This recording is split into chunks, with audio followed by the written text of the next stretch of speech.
Kanyang ina! Anong ginagawa mo? Mag-uugas ang plato. Bakit ka? Wala naman.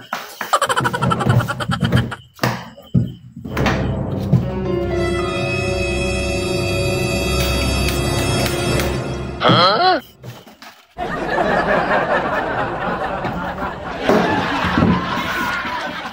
Bakit ka tawag sa akin? Ako'y magpapaalam at ako mangangapit bahay saglit. Huwag kang magpapagabi ha. Sige. Aba, himala. Hindi nakahingi sa akin ng pera. Baka ito pinagtataguan ako ng pera at nangungupit sa akin. No. Sinasabi ko na nga eh. Pinagtataguan ako. Tulog na kanyang ina. Bakit ano nakabaliktad? Takot. Sinasabi ko na nga baka. Nadali ng kanyang ina.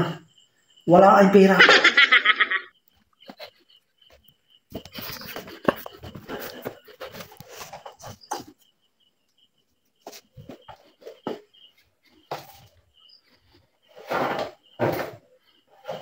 Oh.